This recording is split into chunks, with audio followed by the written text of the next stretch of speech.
Welcome to the part two of the cooperative relaying lecture. In this lecture, I will discuss about the variable gain relaying. So, before we dive into this lecture, I will suggest my viewers to look into my previous lectures, lecture number 8, that is corresponding to wireless channel estimation, where I have already discussed how SNR calculation is done. I will briefly do that in this lecture also. Lecture number 9, where outage probability is there, and this current video is an extension, part 2 of the lecture number 11, where for fixed gain relayings I have already derived the expressions. So we started with the concept of cooperative relaying, in which there is a source node which wants to communicate to the destination node through the relay node. There is a link which is SR link between source to relay, and there is an RD link between relay node and the destination nodes. And the first hop of communication takes place on SR link, and the second hop is on RD link, and therefore we have a more enhanced coverage and enhanced efficient wireless communication systems. This can be either done uh, based on how the relay operates. So if the relay just receives the signal and amplifies it and then forwards it, then that system is said to be AF system, which is simple, but it is less efficient. And the second option is that the relay node receives the information X, decodes it X cap, and then again encodes it to X and then sends it to the destination, right? So if this operation takes place at the relay, then the system is said to be decoded forward, which is complex because you need decoding and encoding of the information bits, but it is better in performance. So if we want to analyze the system, we need to calculate this SNR, which is denoted by gamma, for a wireless system when the information X, is transmitted over a fading channel H across in the presence of AWG and N. The received signal is Y. This signal model can be written as Y is equal to XH plus N. For more details, please refer to my previous videos. I have discussed this in detail in my previous videos. And the signal to noise ratio for calculation, we require the signal power upon the noise power. So signal power will basically be the expected value of mod x square, mod h square, because these all are voltages. So we require a squaring operation for making it power.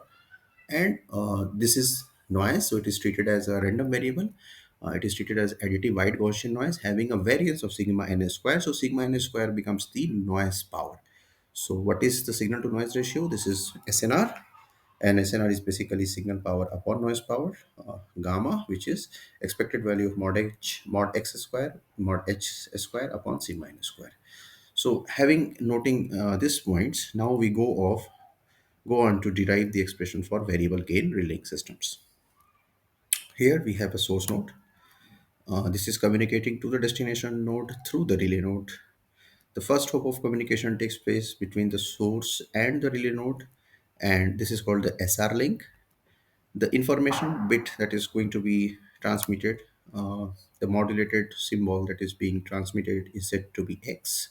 The fading channel coefficient, the small scale fading on the SR link, is assumed to be H1. And this fading coefficient makes the received signal YR at the relay node. Suppose this is YR that is received here, and this will be, if P1 power was transmitted, this is square root of P1 H1 X plus N1. Why is square root of P1? Because we want the square of these voltages to be power. So if power is P1, it's the square root is basically proportional to the voltage. In amplified forward relaying systems, we have this received signal YR, and this N1 basically denotes the AWGN. But in amplified forward relaying systems, basically the relay node amplifies by a factor of G. So G gets multiplied by the received signal YR. You can see here YR, and that is then sent to the destination on the RD link. We assume that the fading coefficient on the relay to destination link is H2, and therefore the received signal YT will be written as H2 into G into YR plus N2. So you can understand the fading on the second hop is H2. The signal output from the relay node is G into YR. YR is what was received on the SR link. This YR is basically what was received on the SR link. This is basically the gain that is being multiplied. And this is basically the fading channel coefficient on the RD link. So, and of course, we assume that there is additive white Gaussian noise. So this is basically my YD.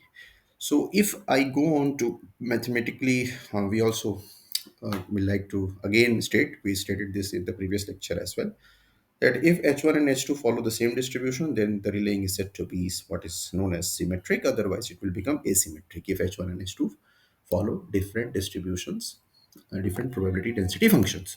So in AF relaying, our first hope, the received signal at the relay node was the square root of P1 H1 X plus N1, and YD was basically H2 into G into YR. So if I write that, it will become H2 into G into YR. This is my YR, right?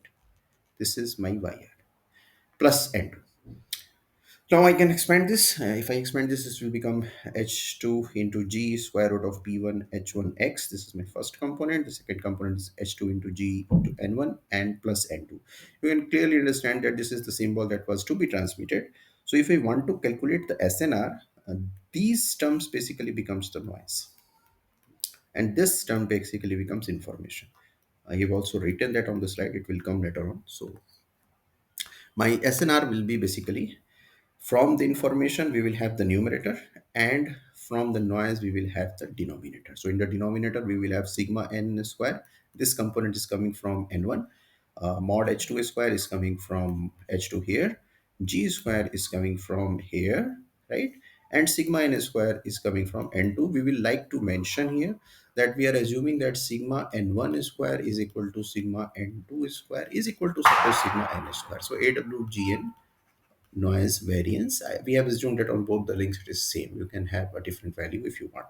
Apart from that, we have also assumed that expected value of mod x square is equal to 1. Remember that this part is also there in the numerator x. So I have minimized that and I have considered it to be 1. You can normalize it always. So BPSK symbol will have basically a 1 normalized power.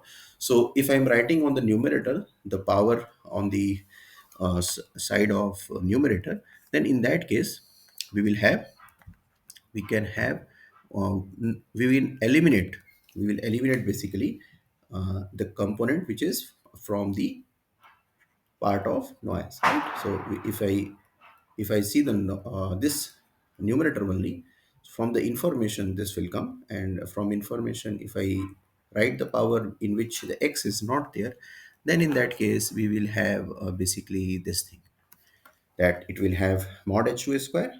Mod h2 square is coming from h2, g square which is coming from here, right? This is g square, and square root of p1 is basically square of it is p1, and mod h1 square is basically from here, right? So in this manner we have the signal power. This complete component is said to be the signal power,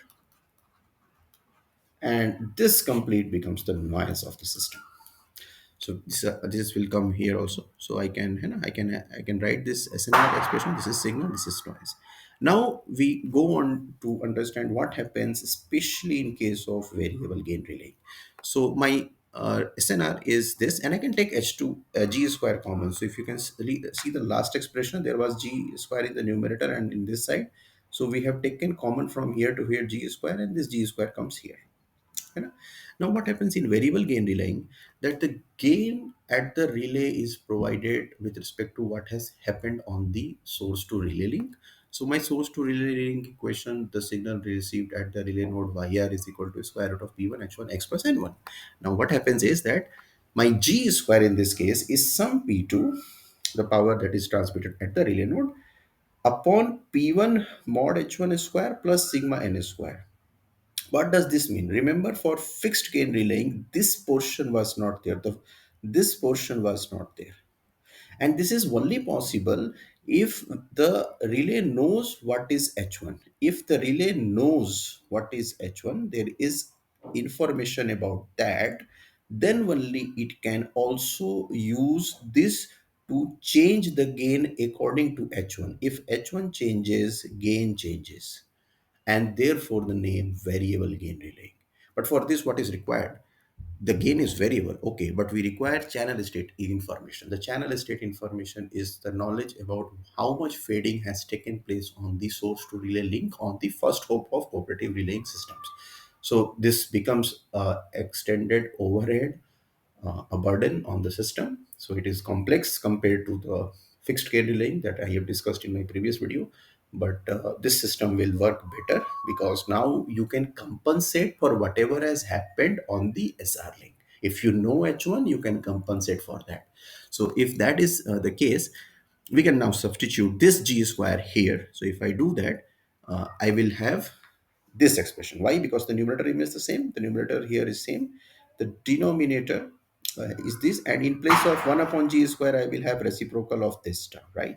The reciprocal of this term is now here, right? So if that is done, we have this expression. Now we can expand this. So I will clearly write it. So this is my expression: mod h2 square p1 mod h1 square divided by mod h2 square sigma n square plus p1 mod h1 square sigma n square into sigma n square upon p2.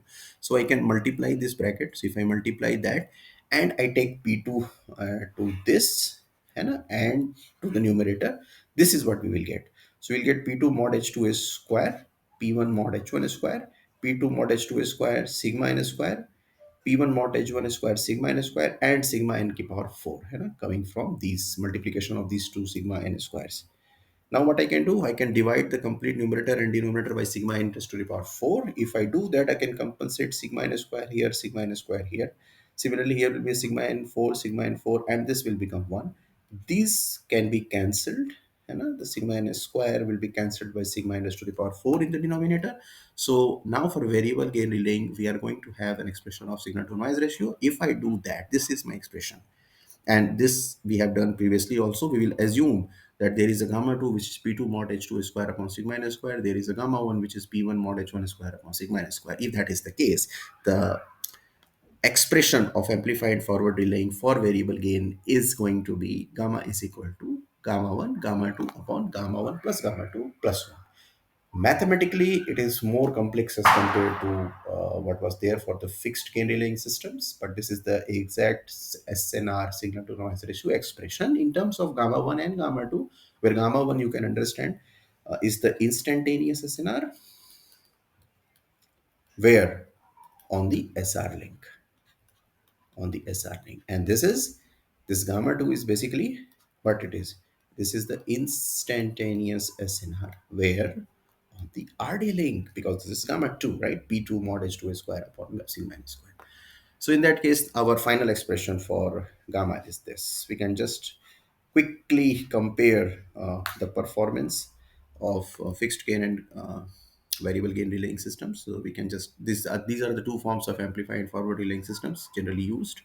The fixed gain relaying systems are basically compared with variable gain relaying systems. First of all, the name itself. What about the gain?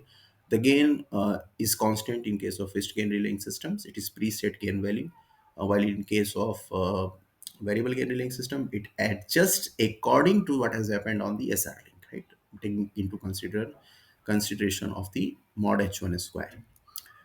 The complexity of fixed gain relaying systems is less, because it is simple. It does not require an information of CSI, so there is no feedback, and therefore the system is going to be less complex compared to variable relaying systems, which will be more complex.